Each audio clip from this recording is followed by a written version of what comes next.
Hello, hello, and welcome to Talking All Things Cardiopulm. I am your host, Dr. Rachel Barisi, and today we have a very special guest, Dr. Jenna Hightower, Critical Care PT and CCS. Jenna, welcome to the podcast.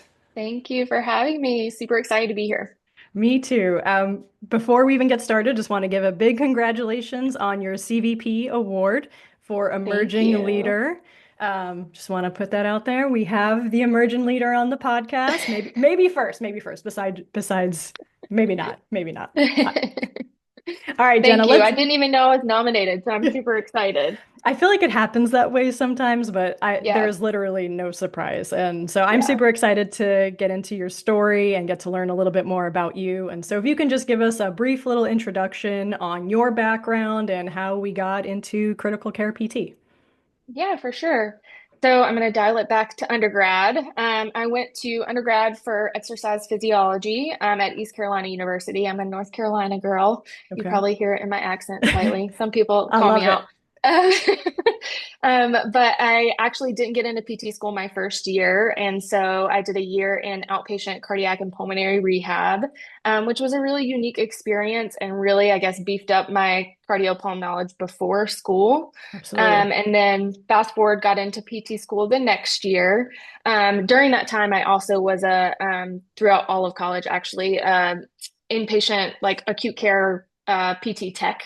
So getting Okay. some hands-on experience, especially in the ICU. So I kind of fell in love with the ICU early. Yeah. I was a super nerd in college and took way too many hours and then worked every other or every weekend at the hospital, two different hospitals. I would alternate. So I'm a working horse by trade, I guess. Yeah.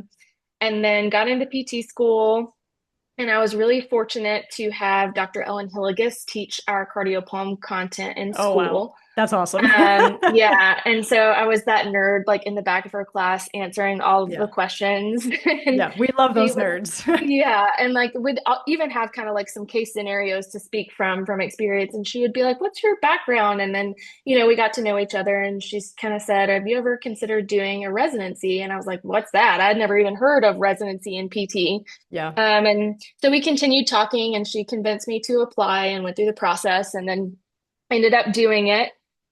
And so I did my residency through Mercer University in Atlanta, Georgia, at Piedmont Atlanta Hospital. Yep. And Dr. Hilligus was my mentor for that, my main mentor. And then I also had some kind of on the ground mentors, one of which was Stephen Ramsey, which everyone I'm sure has heard of. Yep. And then Erica Kokla and Tiffany Haney, who are both big educators now. So super unique experience. And my whole residency was in critical care, um, which again, I never thought I would really, I always wanted to do acute care in Yeah. PT school, but I went into school with an open mind. I was like, I Yeah. did the outpatient cardiopulm. You never know what I'm going to kind of fall in love with, but Absolutely. ended up being acute care through and through. And then residency just really made me fall in love with all things ICU, I think. I love that. Especially, I think the ICU acquired weakness population is really what I think made me stick. I think really seeing the big difference that we can make in that population, and Yeah, you're seeing a patient at the worst time in their life and can really make a difference. for That's sure. kind of where my heart is, I think. Did you do the residency directly out of PT school? Hmm. Okay, so that's Yeah. also a unique experience. Yes. I think it has its pros and cons. Agree. Yeah, Residency, I'll give my residency, my shameless plug for residency. do I mean, it. I think everybody should do it. Yeah. The experience that you gain is phenomenal. It was the hardest thing I've ever done in my life. Yep. Hardest thing, cognitively, emotionally, and physically, you're working a lot of hours. Yes.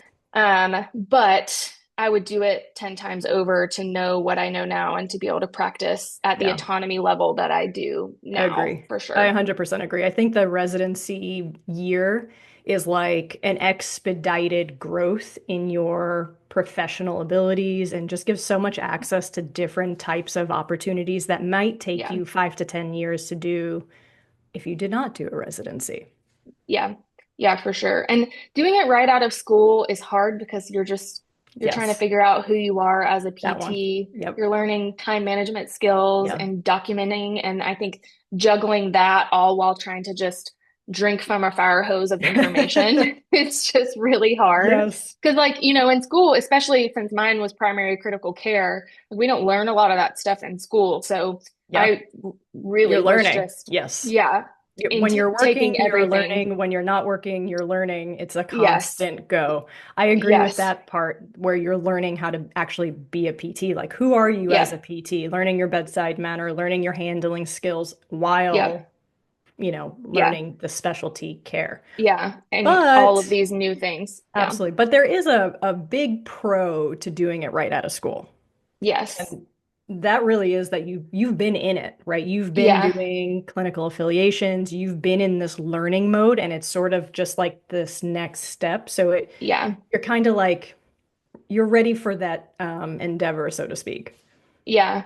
I think, yeah, the work ethic was still there. I'm still just keeping the ball rolling. Yeah. And like there's real beauty in having that constant oversight and mentorship because like I Yes. feel like your first year out of school is like, am I doing this right? Is it, you're just second guessing everything and it's Yeah. someone there to say, yes, you're doing it, you got it.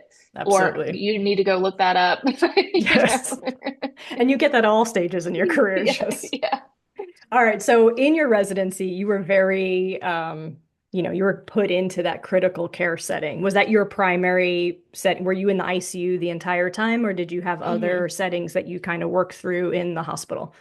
Yeah, so we rotated through all ICUs at our hospital at Piedmont, Atlanta, which was CVICU, CCU, which is like your pre-intervention cardiac ICU, Yep. medical ICU, well, two different medical ICUs. And then at the time, we didn't have a neuro ICU, but the neuro patients were in the medical Yeah. ICU. So like strokes and things like that, a few Okay. EVDs here and there. Did you do any outside cardiac pulmonary rehab in that setting? Um, we had to do rotations in outpatient cardiac and pulmonary rehab to kind of meet the criteria for residency. Hmm. And then I also got to do a little rotation at Children's Hospital of Atlanta in the Yeah. cardiac ICU, which was really cool. I Nice. wasn't primary treating, but I was, kind of hands-on with the primary treating therapist there. So that was a Absolutely. really Kind of unique get experience too. absolutely. Yeah, we did something similar. We had about a week at the children's hospital part of the university. And just hmm it's also I feel like pediatric cardiopulm is its own specialty within a Yeah, specialty. Like yeah. hands down, no questions. Yeah, and even more learning of just like all the congenital birth defects and the surgical fixes for those. And there's 10 different fixes or 10 different procedures for one, Absolutely. disorder. It's wild. And then handling these Yeah, little itty bitty, yeah, yeah, that's just a different world. yes, Okay, so I mean, we can already see their residency just gave you so many different opportunities and places and observations and hands-on skills. But at the end of the day, your favorite population, favorite setting seems to be the ICU. yeah, for Okay, sure. so tell Through me a and little through. through and through. No questions asked, hands down. Yes. What about the ICU are you so passionate about? Like what makes you want to go back? It's a very complex place. It's very, easy to get overwhelmed. What is it about the ICU that you're like, yes, let's do more? Um, I think it's the challenge of it as Yeah, well. I think for sure the unique aspect of getting to care for somebody in their, the worst, scariest time in their life and yeah, really being able to make an impact. In critical care, if we leave a patient in bed and let them rot there, so to speak, like it can drastically change the trajectory of their care. for sure. And so just learning more about early mobility and like the right intervention for the right time for the right patient is so crucial. And it's such a unique skill set that's really lacking out in the field still. Like I feel Yeah, like that skill set is a rarity. yeah, And so I kind of fell in love with expanding that too and helping other clinicians learn that because we all don't get the opportunity to go through residency. for sure. It's kind of on the job learning. Yeah, And I've been really fortunate to only practice in the ICU in my career and practice in some really high level ICUs with really strong multidisciplinary, relationships and frameworks in the ICU as well, which is what has helped me learn the most, I would say. Yeah. Is there a specific patient population within the ICU setting that is kind of your, Yeah, I would definitely say, of course, like I'm one of the mechanical circulatory support nerds. yeah, Just love the physiology behind it. I think all of us in cardiopulm really love like the black and white of cardiopulm. Like yeah, it's all pressure and volume. yep, And you can visualize it and imagine it, whereas yep, neuro is just literally gray space, literally. yep, And I can figure out anything with pressure and volume in cardiopulm. yep, But like the challenge of that and the hemodynamics is what I love the most, the yeah, really complex hemodynamics. I yeah. think that's what had pushed me towards the mechanical circulatory support population.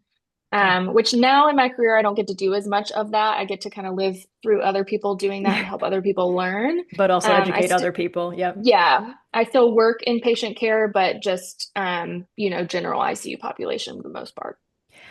Before we jump into the non-clinical role that you've moved into, let's talk a little bit more about the things that you've learned in the ICU. As you said, it's not standard of care across the country. And I will say, having moved across the country in different states, you see different trends, different cultures, different levels of PT collaboration or PT input. So at Mercer, wow, see, New York fell out there. The ER just dropped at Mercer, or Piedmont Hospital, I should say, you had this opportunity of being in a place that I'm going to assume, and I'm making this assumption, that is very pro PT, a lot of PT input. So I guess tell me a little bit about that part where PT is in that care, right out the gate, getting those patients moving early, like just a little bit about the culture first. Yeah. I think a lot of it, it wasn't always that way. But in the early days, like Stephen and Erica and Tiffany worked really hard on the relationships in the Yeah, ICU and building that trust.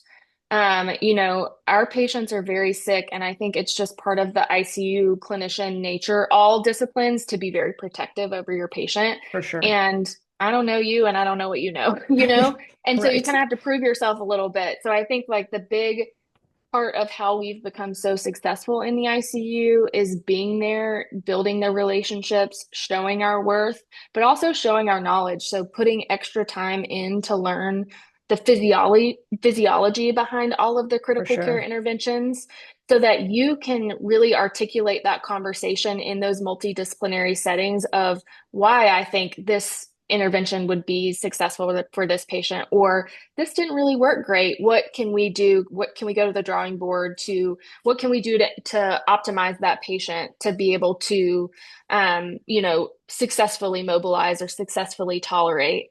Um, I think, traditionally early mobility used to have very like hard cutoff Yep. values of like 60% FiO2. We're not mobilizing any more than that. Right. Or, they're on two pressors, they can't do anything else or whatever. To now I feel like it's a lot more fluid. And I feel like we have a little bit of COVID to thank for that because there Yeah. was just so many people that were on high amounts of oxygen for such a long time. You started to Um, break those rules a little bit more yes, frequently. yeah. So I think like my biggest piece of advice for someone who is trying to build this role in the ICU would be just insert yourself in multidisciplinary rounds. I agree. Even if you're 100% not agree. invited, insert yourself. Yeah. I had a couple years where I worked down at Mayo Clinic in Florida, and they didn't really mobilize a ton of their mechanical circulatory support when I started there. They would Interesting. only mobilize their Avalon, IJ catheters or Yeah. IJ cannulas. And I just started showing up. Of course, I had to stay late for work because of this, but it Yeah. was worth it. But I Yeah. would just show up to the ECMO rounds and be like, hey, why not? Why can't we do this? Absolutely. Other places are doing it. This is the benefit. Let's give Yep. it a try. Right. And that's how you kind of build that relationship and kind of show your worth and show that we do more than just walk patients down the hallway. Oh my God.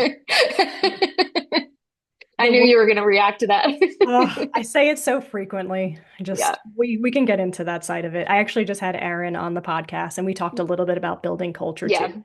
And, Yeah. every place has different experiences where, if it is very pro PT from the go, there's less Yeah. of that need to like build the trust and show what you can Yeah. do. But I absolutely agree with you. It starts at like not the ECMO patient. It starts at Yeah. maybe the patient who's on a vent and has doesn't have as many Yeah. extra support needed. But Yeah. if you're not seeing the patient that's on the vent, Yeah. we're not even talking about walking with Right. the patient on ECMO, right? So Right. I do agree. One of the things I also did was insert myself into rounds and even just having those relationships and conversations on, hey, I'm going to, Yeah. join you for this, and then Yeah. insert on like, well, why isn't this patient ready yet? Or what can we Yeah. do? I think Yeah. just being able to articulate with the Yeah. physicians and allow them to see that knowledge, like you said, is step one. Yeah. And definitely, like, you would probably agree with this that, especially starting out early mobility in ICU, sedation is a huge barrier, Yes. huge. Yes. And until you can overcome that, like, it's a lot of work, especially physically on yourself if you're just getting started with those patients when they've already Yes, been sedated for a whole week or whatnot. Like, it's physically hard work. I for used sure. to joke with my family, like, I don't leave work without being drenched in sweat at least at once during the Yeah, day. Like, because those patients are so much work, but like the more you get in there and put in that work, the more it advocates for that benefit and the sedation starts coming off sooner and sooner and sooner. But of course, educate yourself on sedation and how to advocate for it right. coming off. I And that's I also will, culture in the ICU, right? Where yeah. you typically have more sedated patients Yeah. who are on high level support systems, right? That's just the culture of it. And Yeah. just starting to change that culture is maybe that's step one, to be honest. Yeah. Yeah, for sure. And just helping educate your colleagues on sedation culture and the A to F bundle and things like that. Yep. I will give like a little plug for my friend Kaylee Dayton, who's a nurse Yep. Go for it. practitioner who does the Awake and Walking ICU Yep. approach. Like if you ever need a resource, her podcast and website is like the start from the basics. If you know nothing, like you can learn a Agree. lot from her for sure. For And sure. like she speaks the nursing language, so it really Yes. helps, Yeah. translate that message, if you know what I mean. Yeah, she's a great bridge between the nursing world and the PT world, to be honest, For which I sure. think is, that relationship is necessary to make this successful, Yes. hands Yeah. down. Yeah, something else I would do a lot in residency, especially when I was just trying to build relationships and get comfortable in the ICU, is I would sit up there and write my notes. Yep. And, all the time somebody's poking their head up. Can you grab me some socks? Can you give me a boost? And Yes. like, sure, I'm here. Like, and Yeah, so I like got you. you're the favor. And then they learn to really appreciate you so that when you need those second pair of hands, when you're mobilizing For patients, sure. they don't mind to stop what Yeah. they're doing and helping you. It's all those little interactions that Yeah. build that trust, build that relationship. Because, like you said, if I just show up, right, maybe as a PRN, maybe as a new therapist, maybe someone who Yeah. doesn't frequent the ICU much, and I'm like, oh, hey, you have this patient who's on this high level oxygen, who has an IABP, who has ECMO going, who's vented, fill in the blank. Right. I'm gonna go get them up. See you later. Right. Yeah. Pump the brakes, right? So you Yeah. have to build some of that before you even get going. Yes, for sure. And it Okay, keeps the nurse from going, you're not touching my patient, exactly, right? And it's also just like that familiarity of knowing somebody in the ICU, Yeah. right? Like, oh Yeah. yeah, Rachel has come this many times and she's always really proactive for her patients and they tend to do really well. Jenna comes and, Yeah. they start really progressing after that. Having those Yeah. positive experiences, I think, also add to the trust. Absolutely. Let's Absolutely. backtrack a little bit. So Okay. we do have, still many ICUs that are heavily involved in sedating when we are on these higher level supports, and then PT is consulted when they're either extubated or they're starting to pull back on some of the sedation, and we have this significant ICU weakness. We're just, not able to lift our arms, unable to dorsiflex, like ankle pumps would be considered an activity at this point. Right. Let's talk about that patient. Besides the laborious part, right? Because we can all talk about the old school way of, getting that person to the edge of the bed, dependent of 2 to 3, whatever it might be. Um, you have mentioned in our conversations previously, and from what I know about you, a concept of verticalization. Tell me a Yes. little bit about when you were introduced to verticalization in the ICU, how this has helped with this very extreme, weakness type situation. Like, give me some of that history. Okay. So in my residency, I was introduced to verticalization or the concept of verticalization, specifically in bed verticalization. So a hospital bed that has capability to fully stand a patient without having to transfer on and off to another device. Yes. Um, and it, I mean, transformed my care in the ICU. And some people may think I'm biased because I work for one of those companies now, but like truly, I have seen like miracles happen with this type of therapy and the right approach. And that's kind of how I fell in love with it was that patient. So the patient that maybe ended up prone and paralyzed with ARDS, especially during COVID, and they were down a month and they come to you and they literally can't even lift their finger off the bed. They're Right. just a shell of a human. And it's like, what do I even do with this patient? Right. So I was first introduced in residency to that type of patient. And then they also at Piedmont use the total lift bed or verticalization a lot for ambulating femoral balloon pumps, the Yep. Ramsey protocol. Um, and then also ECMO patients as well, complex ECMO patients. But I really, really got my most experience with verticalization in my time at Mayo. Okay. I did a project to bring the bed in there. We were getting all these patients from outside hospitals during COVID that, again, prone and paralyzed for a long time. They would send them to us. They would say, put them on ECMO as a last ditch effort. Well, now their lungs are super scarred and they need a Yeah. lung transplant. Right. Um, and it's like, oh, you can't list them for a lung transplant until they can The walk down the non-mobilizing. hallway. And you're Yep. like, that takes months. Yeah. Like, how's this person going to survive Right. that? And so what we did, I luckily before that point was super annoying to our medical director and would literally place like an article or a brochure on his desk or in his inbox every single day for literally 9 months. That's how long it took me to get approval. Wow. Um, so persistence. Persistence. Um, Lesson in but it persistence. worked. Okay. And of course, he was like, yes, you can do this right when like, you know, crap hit the fan during COVID and it got really bad. Yeah. And I was also, since I was the sole CCS down at Mayo, leading the COVID task force for our rehab department on, how are we treating these patients? What's our approach? Right. What protocols should we have in place for titrating oxygen, that sort of thing. Yeah. And so I was very busy at the time, but I I'm was like, sure. I care a lot about both of these things and I'm not going to let this fail. Yeah. So I was working a lot. But again, it was worth it. So what we would do is we would put these patients on the total lift bed as soon as they would cannulate them for ECMO.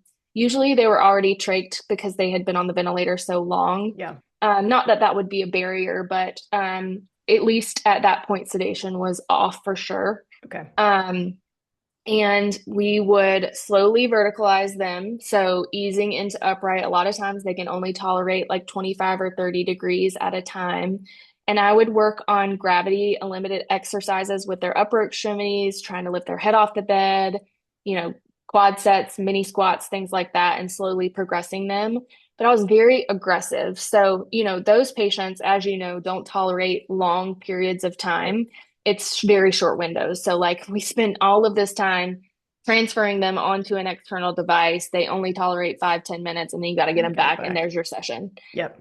So it was really convenient with the beds that we could do this multiple times a day. So I Yeah. would Pop coordinate in with and the out. OT.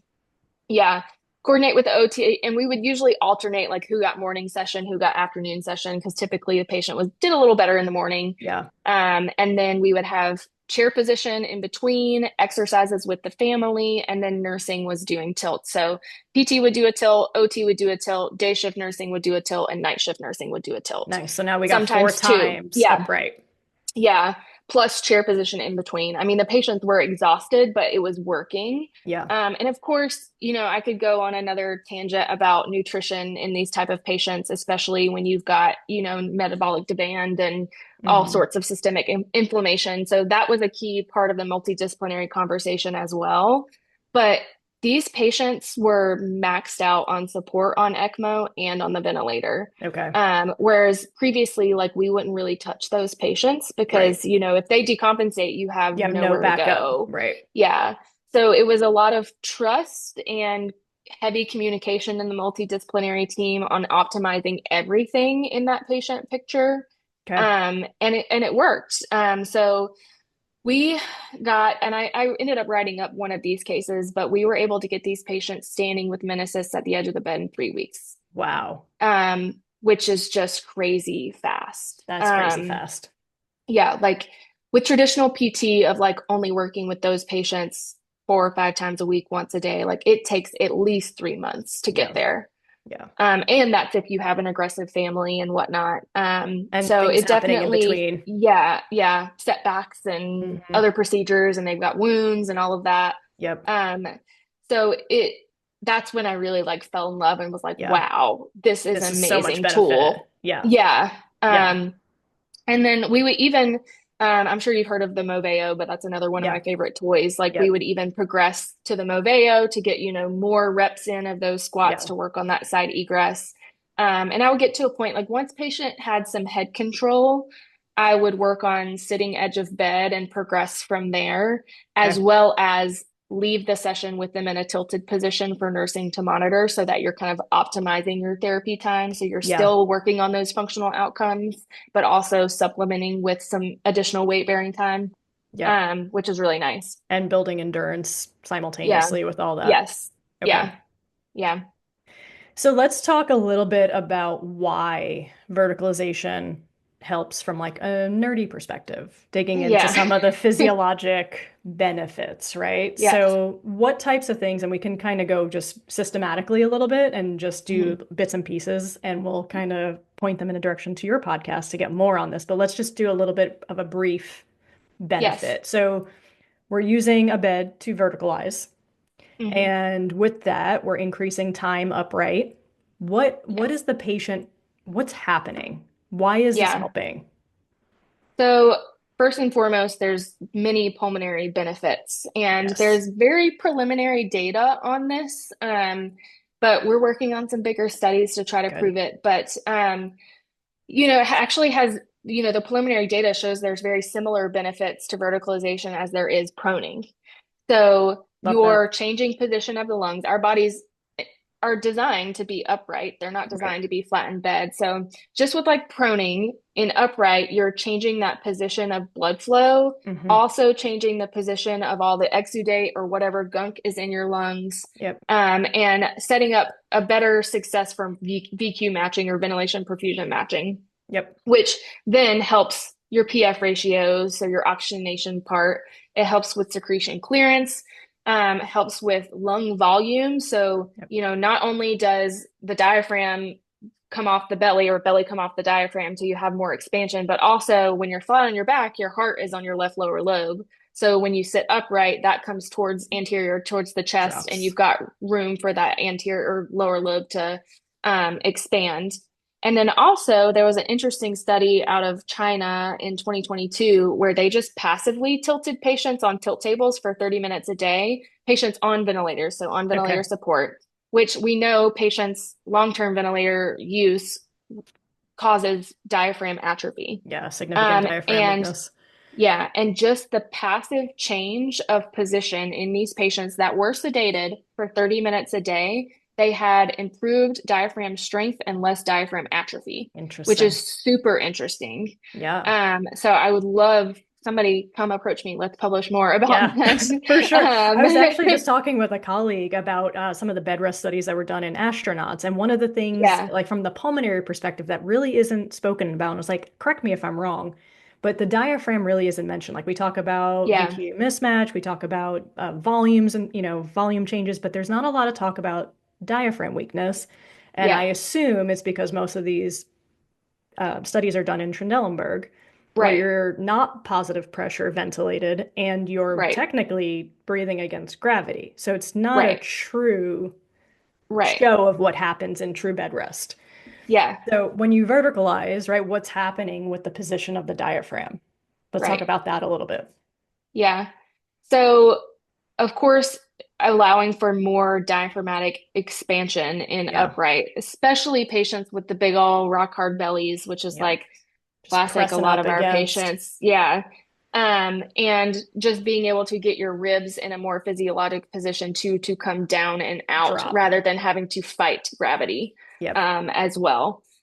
So that's super interesting. And like I would love, I know that you're a big inspiratory muscle training Yeah. gal, but I would love to research that aspect in I would love different to as position well. changes Yeah. too, especially in that very weak patient. Yeah, for sure. Maybe even, after they get off the ventilator, of course. But I yeah, really it's even just think just being interesting. in that upright position kind of creates that parachute sort of Yes. position, right? And it reminds me of the change that happens in the pediatric patient. So when Yeah. they're, real infants, they have these flat ribs and a flat diaphragm, and they're not very efficient in their breathing. And it's not until they start walking and they're upright that the ribs start to drop and angle Yep. that you create Yep. that nice parachute change, which allows that increased excursion. So I can Yeah. just like I'm just seeing that picture kind of push through of being Yes. upright and just being able to change that position for the diaphragm to allow, especially if they're not vented. I mean, Yeah. there's still some things that are happening if you are vented, but the study from China is actually really interesting then, Yeah. where It's you just interesting. the I'll send it to you. yeah, absolutely. Uh, I actually heard about yeah. that Just study on your podcast and I was like, I have to download. I haven't downloaded it yet. So if you have yes. it, send it to me. Yes. It's very Oh, interesting. so let's go back to VQ matching just a little bit. I think it's a really important thing to just kind of think about is gravity's role in air and perfusion, right? Yeah. And when you're flat, everything is sitting against that posterior aspect of the back. And Yeah. so Yeah. why is that a problem? And I have a visual So, that I like to do with this. So you go yes. first. Yeah. So when you're flat on your back, especially in very sick lungs and you've got all the exudate, all your vascular beds are also like strongest and posterior in your lungs. And so you Yep. just get all of that exudate on top of that. And so if you're like down to the little tiny alveoli, you're messing with that ability for your oxygen and carbon dioxide to move across that barrier. So Right. to be able to literally, exchange gas. And Yep. so being able to change position and same concept with proning. So proning, you're flipping over and you're putting all the exudate in the front of your lungs. Allowing the Um, back to actually perform yes, gas yeah, exchange. yes, yeah. And so it's very similar concept. And it's really interesting if you've ever had a patient where you've experienced this, is like especially pulmonary hypertension patients, but even my ARDS patients, if they've got a pulmonary artery catheter, and you can see those pressure changes as well as like starting out with, if they're flat, their sats drop to like low 80s. And Right. then you can get close to 100% and upright is really wild with just that position change and not having to alter the amount of supplemental oxygen that FiO2. you're Yeah. giving them. Yeah. So that's kind of one of my other favorite tools. So something I learned in residency also was we would verticalize patients kind of all off PT plan of care. So we weren't necessarily seeing them yet because they were still heavily sedated or whatever, but they would tilt them for those, gas exchange benefits Yeah, for to sure. kind of, avoid proning, which is really interesting. I could also see that being beneficial for the RT to actually do their breathing treatments during upright Hmm. positioning and Yeah. improved ability to move that air more distally. Yeah, yeah, and get more effective cough, things like that. I want to talk And about then cough. Yeah. also, yeah, also something unique that I did in my residency was we would extubate our like bigger patients, bariatric patients in upright, so in the tilt position Yeah. to get their belly off so that they could come down on those peak pressures and can't come down on the PEEP on the ventilator to be able to successfully extubate them. And then we would leave them upright for a good hour or so afterwards to help them kind of be successful for Yeah. those first bits off. And I will never forget walking in. I was there by myself on a weekend mid residency, and the doctor's like, "Hey, Jenna, let's go. We're going to extubate bed such and such and standing." And you're like, "Wait, Oh, what?" that's awesome. I love that idea. I mean, it makes so much sense. Yeah. And come to find out, now that I've kind of gotten out and networked at other hospitals and such, there's quite a few hospitals that use our bed to do that, which is really interesting. That's very cool. I love that. Yeah. I think that's a Yes. great addition. I mean, what I really love about the idea of using a specific bed for verticalization is the ease of it, right? And the ability to use it throughout the day. I remember Yeah. in my residency, having a patient who he's actually one of my favorite patients. He kind of sticks in my mind. He was an ARDS patient, sedated for a very prolonged period of time. He had significant orthostatic hypotension post, and we were just bottoming out, bottoming out, bottoming out. So I was like, all right, we're Mm. doing the whole tilt table thing, guys. Like, we're going to try it. And Yep. so here I am by myself, pushing this tilt table through a hospital, trying to get to the elevators that will fit said tilt table, Yes. getting it into the ICU, getting it into the room, transferring the patient to the tilt table, which is hard and Yeah. doesn't have like the right mattress support and, Yeah. probably have wounds and then we went right back. Yep. And that was like a 2 hour venture for Yeah. like But you like don't have a choice with a patient like that. right. But having the ability to have the person in that bed and be able to Yeah. verticalize multiple times a day throughout the day with different disciplines is just, I think, game changer. Yeah. Absolutely. It Can we, truly, that's what I tell people all the time is use it to augment your plan of care because it truly can accelerate that rehab process if it's used appropriately. for sure, and not just during your PT session. Yeah. Yeah. Let's talk a little bit about the cardiovascular benefits, if you don't mind. Yes. So, what are some of the Yeah. physiologic benefits from a cardiovascular perspective, the verticalization aspect? Yeah. So, just like everything else in our body, when we don't stimulate our baroreceptors in our vessels, they get lazy too. And, our patients will get orthostatic hypotension when they lose that, input into, the vascular system. And so that simple change in position really helps stimulate those. But also, getting muscle pumping and things like that also helps that systemic response, but it can help prevent it, but also it helps treat it in those patients that already have that, or, maybe they have been down for a long time, or they're septic, or whatever it may be, and they're just not quite tolerating the upright yet, being able to ease into that Yep. without having to, heave ho to the side of the bed. They drop immediately, you lay them back Back down, and then you're down. done. Right. You can kind of find that sweet spot. You can work with your nurses to titrate your pressors, your inotropes to really figure out what support the patient needs to be able to tolerate upright. Because at the Right. end of the day, we want to keep our patients strong and functional. Right. Or, excuse me, with a disorder like that, it can really set a patient back For sure. because it does take time to recover from those type of things. Yeah. And just the hemodynamic response of tolerating it and then doing exercise in it, right? Those become Yes. like Yeah. two separate entities Yeah. where Yeah. now we're able to work on strength, Yeah. endurance in an Yeah. upright position, start to get some of that Yeah. baroreceptor sensitivity Yeah. back. And for like the very low level patient, just that simple gravitational load is their exercise. Like Right. that is very taxing for them. So Right. building that endurance for just tolerating upright can be a big barrier in the beginning too.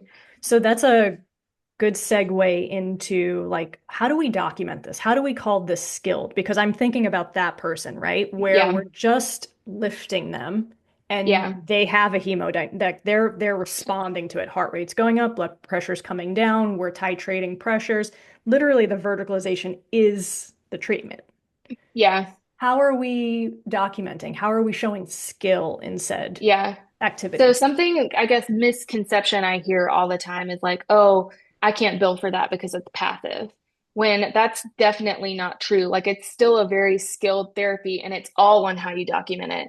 So what are your goals? So for that type of patient, I'm working on gravitational load for muscular strengthening. I'm working on pulmonary hygiene through improved VQ matching and improving diaphragm function, cough effectiveness, cough position, postural strengthening, all things that you can work on. And of course, you can supplement upper body, exercises during that Mhm. time to maximize your time upright as well.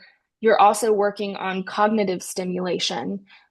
So, stimulating your vestibular system, especially if patients have hypoactive delirium, getting that multimodal positional cognitive stimulation is really important. Yep. Um, So all things that you can document to really maximize that time in verticalization where you feel like you're not really doing anything, but if you think about it from a system level, you really are impacting each system, and it's just what is your main goal for that patient? Yeah, for sure. I Is it mean, upright tolerance? Is it yep. strength? Is it, percentage of weight bearing, that sort of thing? Is it pulmonary hygiene? Is it improved vital signs? Yeah, even time Um, could be included in that. yes, yeah, I really can see doing a ton of breathing exercises and airway clearance in this position, and just yes. having that gas exchange ventilation being a big focus.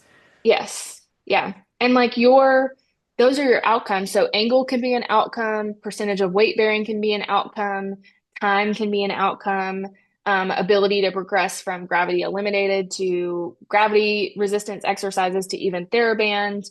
Time, you can advance to marching in place, you can do secretion clearance, incentives spirometry, inspiratory muscle training. Resistance. Like there's so many things that you can do in upright. Um, Exactly. and you can That would be track a fun study. cognition as well. Yeah, would be fun. Fun study. I was going to actually talk to you about progression of activity. So you just did a great job of doing that. So let's keep going with that. We have the patient now tolerating upright position. We're able to do some pre-gait activity. How might we then progress to ambulation or off the bed? Is it even, I guess we'll switch a little bit and we'll talk about your specific bed the company that you work for, if you want to just kind of give the Mhm. name to start. So it's the VitalGo Total Lift Bed. And it does have the unique feature of one, a movable footboard, but also it has biofeedback scale in the footboard. So it'll Yeah. actually calculate the percentage of total body weight. And so some of my progression on it, I'll actually have patients do like leg press on it to like a certain like weight or a Yeah. certain amount of force on it as well. Or I'll do percentage of weight bearing, like maybe once they can tolerate at least 50% weight bearing for 30 minutes and they can hold their head up off the bed, lift their arms against gravity. Let's try sitting on the edge of the bed, working on those more functional sit to stands, Yeah. and then still supplementing with that verticalization time to just continue to work on that upright tolerance and strengthening, if that makes sense. Yeah. And And with that like that's like specific I bed, said, like I'll use my session working on those functional things and then, have them tilted at the end of the session for nursing to monitor or things like that. for sure. And that specific bed, you can stand on the foot of the bed and step off of that foot of the bed safely, correct? Yeah, So it goes fully to the floor. Yep. awesome. And so, I mean, that's a huge benefit if you're thinking about other circulatory support devices like IABP, which tends to be a very limited, depending Yeah. on your facility, on femoral access. So we have femoral access in a lot of these patients. We're able to stand with said Yeah. bed and then literally walk off the bed. Yes. Yes. I mean, Um, that's also a game changer. Yeah, yeah. And like it's also nice like bringing OT into the picture, like they can do standing ADLs and things like that in Hmm. full standing, but also like especially if that patient started out weak and you're working up to it, you can still work on those kind of pre-gait activities or marching in place and being hands-free, because they've still got safety straps or whatnot. You can work on standing balance. Whereas, like, maybe you're not confident to walk away from the bed yet, that sort of thing. Yeah. But you still can have that kind of safe, hands-free environment. But it's crucial with the mechanical circulatory support, especially for more balloon pumps, because those patients would otherwise be on bed rest. Right. But I interviewed Stephen Ramsey on our podcast recently, and like something I didn't think about was like just the ability to like stand up frequently throughout the day when you're stuck in the bed the rest of the time with a Yes. balloon pump, and like to be able to like stand to use the bathroom for the men, like things like that, like your most human thing. Yeah. Whereas, if you didn't have that type of technology, you would just be stuck there. And I can't Yeah. imagine a lot of those people that end up with the balloon pumps are relatively active Hmm. people, that have this kind of life altering event. Right. And then you end up, you got to go to surgery and you get weak by the time you go to surgery. It just makes things much, much more complicated. Yeah, it definitely prolongs your time in the hospital and the Yeah. level of impairment that you're going to see just because Yeah. you have this device that is literally life-saving, but now you can't Yeah. do anything. Yeah. And then for ECMO, there's a lot of facilities that mobilize ECMO well, Hmm. but that's still only happening one time a day where it takes three, four, five people to do it, depending on what other equipment the patient's got going on. For So the sure. nice thing about the bed is that the patient can still get upright and weight bearing with just the nurse Yeah. rather than having to have the whole team there, Yeah. depending on the complexity of the patient, which is really nice because I tell people all the time, like we put our patients in the hospital and we only get them up once a day, and Yeah. it's not enough. Like even when you're quote unquote sick at home, like you're getting up to go to the bathroom, you're getting up to get a drink of water, fix yourself some food, like minimum 5 times a day. For sure. And the more we can simulate in the hospital, the better our patients are going to do. Yeah, it's going to allow the ability to get more reps more frequently and with Yeah. less like team support, right? Because it Yes. becomes a difficult thing when you have to get 4 or 5 people in a room to coordinate this like one big activity when you can Yeah. have it done 4 or 5 times in a day just Yeah. by literally pressing a button, Yeah. which, And if your facility doesn't mobilize these patients and you would like to, it's a like very low barrier to entry, if that yeah, makes sense. So like it's very safe. You're easing into upright. If they don't tolerate, you just put them back down. And it helps kind of build that confidence level with the yeah, medical team of like, oh, we can do this. Helps you get your protocols in place, your multidisciplinary dynamic with a very, low risk yeah. scenario, if It's a that good makes starting, sense. yeah, for sure. It's a good starting point. I mean, Yeah. I have worked in a number of different hospitals now, and like some are very proactive and some are still not mobilizing patients on Yeah. ECMO because they have femoral lines or just because Yeah. they don't have the experience or Yeah. culture to do that. I can see Yeah. this just being a really easy entry Yeah. point. You would be surprised how many places don't mobilize patients on CRT I know. or just a Swan-Ganz catheter. Yep. Like there's a lot of facilities that are behind, and not to put those facilities Nope. down. Like it's not the PTs necessarily. It may be, but you don't know what you don't know. But it also a lot Right. of times is the old school physicians that just will Yeah. not change will not change their practice. Yeah. It is not a universal standard of care, so to speak. No. Yeah, it's not. Okay, so I think that's a good segue into a little bit more about VitalGo. Um, Yeah. let's talk about if you're a facility who doesn't have this type of bed. How do we get access to this? How do we even go about ordering it? How do we get some in-service about it? How do we, like, what does this even look like? That Yeah. process. Yes. So we don't do any direct sales. We operate through larger distributors that have kind Okay. of bigger footprints. And so those companies in the US are Agility, Arjo, and US MedEquip. Um, and typically hospitals already have some sort of relationship with one of those companies, and Hmm. those companies offer our bed for daily rentals, so like a case by case basis, Okay. or purchase. I think a lot of people make the assumption that the bed is like astronomically expensive. It's not, it's the same price as a traditional ICU bed. Oh, wow. Yeah, which really helps with the conversation because it's like you got to buy beds for your patients. Why not buy Yeah. ones that stand, you know? Um, Yes, for sure. but also most hospitals start out with the bed with daily rentals, and then if they're using a lot of them, then they'll end up purchasing Start a to go. couple, um, especially to kind of get your protocols in place and what you're using it for and that sort of thing. For sure. So access isn't quite as hard as you think.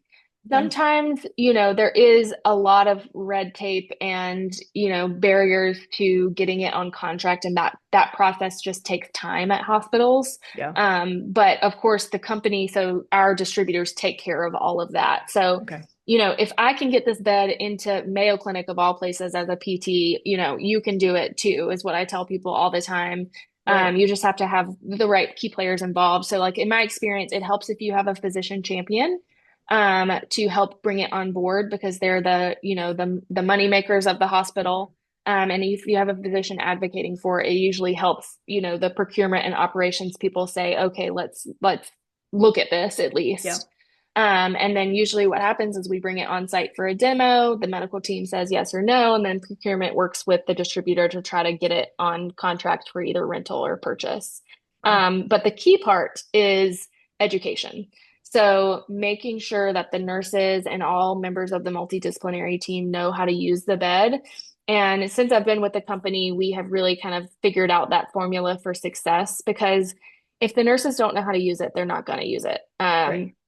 And then you're just basically overpaying for a tilt table if only PT and OT is the ones making the effort to tilt. Yeah, that's fair. So the key is really getting that Buy-in. multiple times per day and getting the buy-in. And even if you don't have a great mobility culture, like it really does help grow that process, which is Yeah. really nice. We've helped a lot of facilities grow their mobility culture, especially with mechanical circulatory support, which has been really fun for me in this Yeah. role. Um, and then as far as education process, like we're typically there for several days in a row, making sure we catch multiple nursing shifts, day shift and night shift. We usually do like a separate class for PT and OT to do a little more of like the treatment aspect, that sort Yeah. of thing. And then I also encourage facilities to do a super user class. So having a group of like key Select personnel people. within the facility that really know the bed, Yeah. know how to troubleshoot the electronics, things like that to make sure that and train the trainer. So you're the person internally that can help the new people that come on board learn how to use the bed too. And then what about education long term? Because sometimes this requires multiple iterations to really get it Hmm. going, having, different teams, like if there's a neuro ICU and a CVC ICU, there's a lot of train the Yeah, trainer, but like, is there any additional, like later on education if needed? yeah. So we typically try to educate every ICU that's involved, Yeah. especially if we're doing initial rollout. So we spend time in every unit, Okay. especially because nurses, it's hard for them to leave the unit during the day. Hmm. So your education is most effective if you're there on that unit. Um, but also, some hospitals may only start out in the CVICU and they say, okay, we want to expand this to other units. So we would come back for that sort of thing and come up with Gotcha. a plan with the facility for that sort of thing. But also, we really encourage facilities to let us be a part of like skills days. So if they have nursing skills days with mobility equipment or other rental beds, so like some of the specialty wound surfaces, that sort of thing, to let us be a part of that. So it's kind of constant exposure for the nurses and you catch that turnover that naturally happens. Yeah. And then also, a lot of facilities offer classes annually for balloon pumps if a nurse is competent to care for balloon pump patients or ECMO patients or Impella. And so something we do at Piedmont is we are a part of that class. So PT does like a little brief lecture on the mobility protocol for mobilizing balloon pumps, and then we're there with the bed showing them how to use the bed too. So that way, annually and we They're actually do getting that another six rep. times a year, Okay. but they're getting that process in, and it really helps with compliance the more kind of exposure that they get. For sure. Because And I we have a mean, lot of supplemental material now too, but really the hands-on practice is what helps the compliance the yeah. most.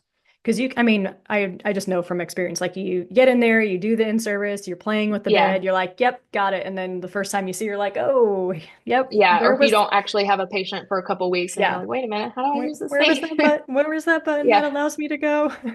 Yes. So there Yeah. is a And lot that's of where, repetition yeah. and you Yes, do and have, that's where the super users come in yeah, handy too. So for like we try sure. to get the charge nurses or the nurses educators to be kind of super users so that if a nurse hasn't used the bed or has been a while, they can kind of call that person and be like, "Can you show me how to do this?" Yeah. But of course, throwing all the supplemental material at them as well usually helps. Yeah, for sure. Let's kind of swing to a different topic and just talk about the new role that you're in and that transition from being that ICU critical care physical therapist to now working for a company that champions equipment for the critical care. Those are very different skill sets, and it's, Yes. a non-clinical role. So first of all, like talk about the transition and how that even, from the sound of it, I can hear that like it was an organic transition in some regard. Yes. I mean, I never thought I would be doing anything like this. Especially when I was in residency and coming off residency, thought I would be in patient care till I retire, Yeah. which I still am. I still keep my foot in the Yeah, door. for sure. One, just to manage my license and CCS, but also I feel like it just keeps you relevant. It does. And I love patient care. But I met my boss during my time at Mayo. And he just was like, we really would be interested in having someone like you work for our company. They didn't have anybody clinical.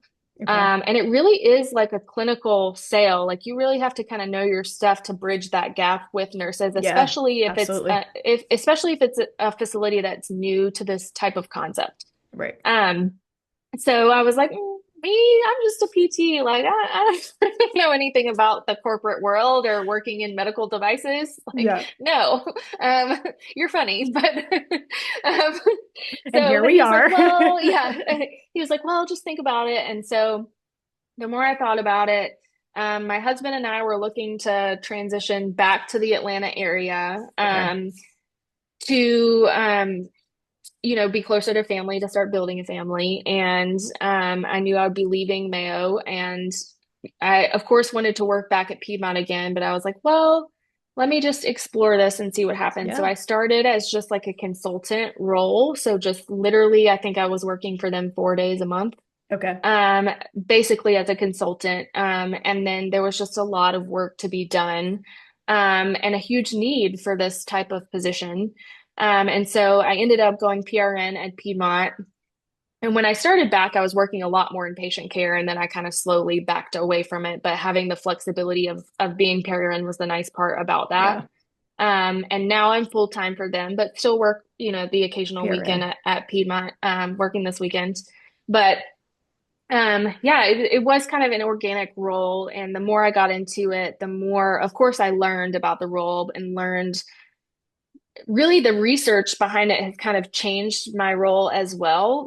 When I first started with this, it really started as an afterthought, a rescue tool for patients, a really PT driven tool. Yeah, And now studies have come out over the last year where it's like we really can use this as an early positional intervention. for sure. And so I've just gotten passionate about helping that grow more. And I was a little sad to step away from patient care, especially I really, not that I don't love my job at Piedmont too, but I really loved my job at Mayo. Yeah. It was just a really unique situation there with some fantastic physicians. And we had a great team in the ICU. But the way I look at it is I get to reach out and touch many more patients than I could with my own two hands because, Yeah. like, at the end of the day, you're impacting mobility all over the world, which is really cool. So we're in That is over really 40 cool. countries all over the world. Wow. So I've gotten to travel all over and experience healthcare and culture all over the world and really influence that. And it's been a wild ride. I was gonna say that that's a pretty different experience. And I mean, just going from like working in the hospital every day, a full Yeah, 8 hour, 10-hour shift, whatever you did, to now having this job where you're kind of on the go, on the travel move, teaching in different hospitals, learning new cultures yeah. each day. How has the travel, how have you enjoyed the travel aspect? Do Um, you get to go to places when you actually travel? Because I also hear that sometimes in other roles where they don't Yeah, really have the time sometimes. to. Yeah. I mean, I love the flexibility of a role like this. I get to work from home a lot, but also travel a lot. But I can flex to do like teaching in a PT program or if I wanted to do a CEU course or things like that.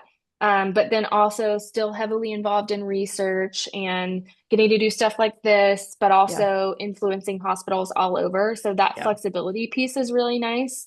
The travel is cool because it's taken me to places that I never thought I would ever go. Like I yeah, got to meet Aaron in Abu Dhabi earlier this year, and Dubai and Kuwait all in the same trip, which was just so cool. yeah, for sure. Um, and to be able to experience, especially healthcare in those parts of the world, has been really cool. We communicate with China and Japan, and India all the time. Haven't visited those places yet, but those are coming. The travel is cool, but also I think if I'm being completely honest, it's a really hard phase of life to have this Yeah, type of job in. I have a small child, and of course my husband is a saint and is a rock star dad when I'm gone, but yeah, that part is hard, especially as the mom, especially when she was an infant. I flew yeah. to Germany my week coming back from maternity leave. Oh my goodness. That must have been so hard for you. It was a quick trip, but Still, so yeah, because of that aspect, I try to make my trips pretty quick where I'm just jam-packed as much work into it as I can do so it. that Yeah, I'm, not spending a ton of time away from yeah. home. But I still have gotten to explore a little bit, which is really cool. How often do you travel, like in your week or your month? It comes in waves. So there's definitely busier seasons, like fall conference season is always busy, and then spring conference season is really busy. Like there'll be a couple of months, like usually February, March and April. Like I'm traveling most weeks. Yeah. Typically, though, it's usually 2 or 3 nights at a time, though. Yeah. And then there's certain parts of the year, like during the summer or around the holidays, where I won't travel for a couple of months or maybe just once a month. Yeah. That's So it great. really it comes in waves. It's Yeah. unpredictable, but I think that part makes it more sustainable. I don't think I could travel every week all the time, you know? Yeah, I have a couple of But friends that did some non-clinical jobs where they traveled a lot, and at some point they want to pull back a little bit from the travel. yeah, Like living out of a suitcase can be very difficult and yes, challenging, yeah, but yeah, also rewarding in that regard. Because I yes, mean, that's so cool that you're just, implementing and impacting all parts of the world and so many different hospital settings and changing yeah, culture. Like you're part of changing culture, which yeah, I think is probably the trickiest thing to do. Like it takes yeah, time, and I feel like you have a little bit of that, like this is gonna work, and like you have the ability yeah, to make that change. yeah. I think that's what makes me stay, if I'm being honest, is like the passion for that is like Yeah, I know like that this is like my purpose on this earth is like this unique skill set to be able to grow yeah, this knowledge in critical care. And if we didn't do it, if we're not sharing our knowledge, then who's doing it? right. And I think the passion for that is what keeps me going. But also like the unique perspective of actually having the experience in it, I think makes Yeah, people absolutely. listen too. Yeah, Like I can talk the talk, I can speak the languages, I can hear the frustrations because I've experienced them right. too. You've done it. Um, yeah, so like this morning I was doing in-services bright and early at 5:30 in the morning. And I got no one in night shift because they had 3 codes and it was just chaos. And charge nurse was like, "I'm so sorry. Like, it's not Yeah. normally like this." And I'm like, "I get it. And Like that's the hospital world. I yeah, mean, it's just we work in critical care and you just got to roll with the punches." So exactly. I think that helps kind of build some mutual respect as well. Yeah. Um, one more question just about like the non-clinical position advice, right? So I'm 40. I have said many, many times, I'm like, oh, I don't know how long I can do acute care. It's a lot on the body. Yeah, You're lifting, especially critical care. yeah, especially critical care. There's, the emotional piece of it. There's so many different, Yeah. you know, advice on, finding that type of non-clinical position where you kind of find your place in doing something different. I do feel like physical therapy has some limitations in the non-clinical like ladder.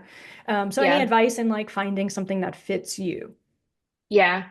My first advice would be network. Like you have to get to the conferences, you have to meet people, you have to go to the events. Like you got to talk to people in the exhibit hall. Like Yep. getting out there and networking is how this type of thing happened. I got very lucky both with residency and, exposure to this type of role.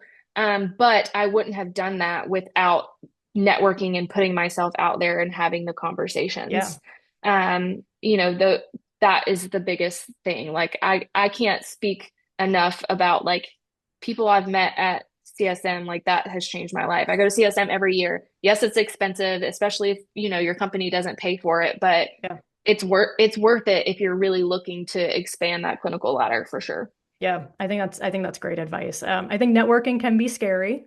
You Yes. do have to put yourself out there. You do have Yeah. to force yourself to have conversations with, people maybe that you wouldn't have had conversations with. Yeah, absolutely.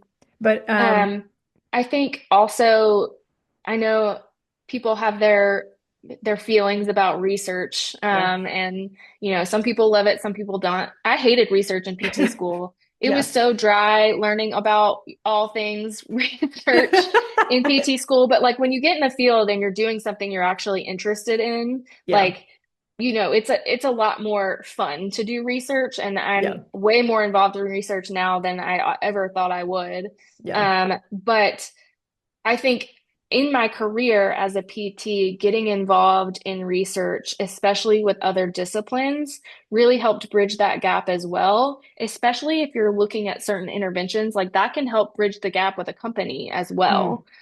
So looking at publishing data, looking at what's out there, approaching some of these not customers, these companies, yeah. um, about doing research, things like that always helps open the door as well. And that's a And then you just have to search for the positions. They are few and far between, but I think it's like we do have a unique skill set too, to where we can add a yes. lot of value to these companies. I was going to say that I think like your clinical experience makes you a wonderful choice for this type of job, right? Like you've Yeah, used the bed, you yeah, understand the physiology, you've seen it actually work versus someone who is not a PT, who is just I don't want to say just, but is selling said bed, yeah, right? Like you have a yeah, different, unique ability and it keeps you in it. Like you said, like yeah, you're in the research, you're an educator.